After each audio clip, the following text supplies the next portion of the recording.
a South African who has just returned from Ukraine, described the situation he and many others faced while trying to get out of the war-torn country as traumatic. Intense fighting erupted less than 2 weeks ago after Russian forces invaded Ukraine. Let's speak now to Tshegohaco Moagi, who was at the OR Tambo International Airport to welcome him back home. So I think let's start maybe by capturing that moment when his family saw him. Well, good afternoon, Dudu. I mean, it was quite emotional when his family saw him. His aunt was there, and I wanted initially to speak to her, but she really just said that, you know, it's a very emotional time for her. She did not even envision that he would be home, and so soon since the war actually erupted in Ukraine. So a very emotional time. He himself really saying that he's very grateful to be in South Africa, that he managed to arrive here, even through everything that he went through. And the hugs were there, the happiness was there, and they said that they would be actually going to breakfast for the first time in months. They'd be able to go to breakfast with him, as seen that he landed safely in South Africa. Nothing beats breaking bread with your family. Tell us what he told you about his experience.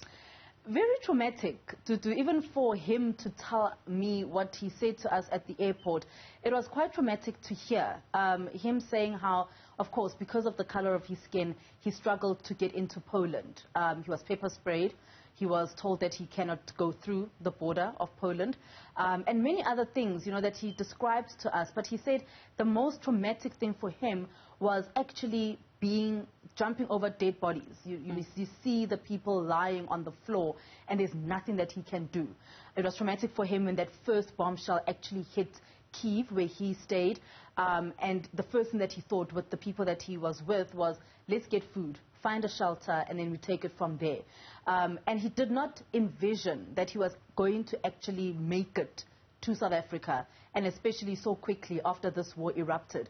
He also spoke about his experience of moving from the one place to the other. When he got to the border, of course, we know about the racial tensions that had erupted. He said it was quite sad to be able to see that even in 2022 and during a war situation, people are still being treated that way. He saw a grandmother being stampeded on. He says there were numerous stampedes that took place at the border, people trying to obviously get out of Ukraine.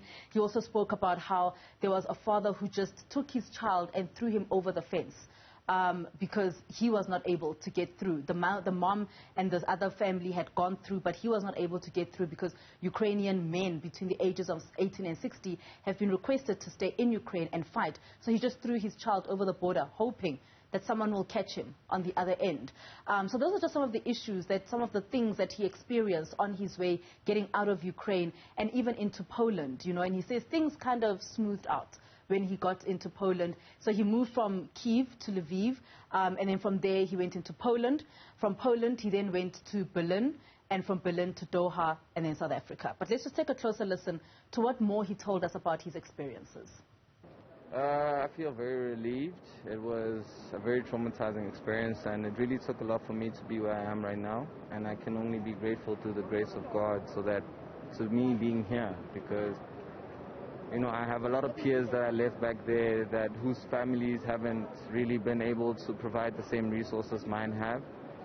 And I'm more than grateful to have been given this opportunity to be where I am today. And, I wouldn't wish what had happened to me on my worst enemy, because the experience was, I can really tell you that it's a lifetime of trauma, that it's going to take me a very long period of time to get over it, because what I can say is that being in a situation of war is not easy, and getting out of that situation is also not easy.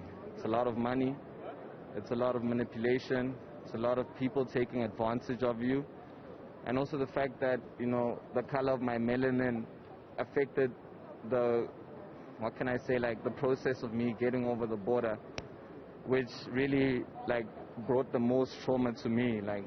I'm already going through enough trauma as it is, evading bombs and gunfire going on and around in the city that I come from, and I get to a border point and there's still a lot of prejudice towards me because of the color of my skin, and that was probably one of the most painful experiences.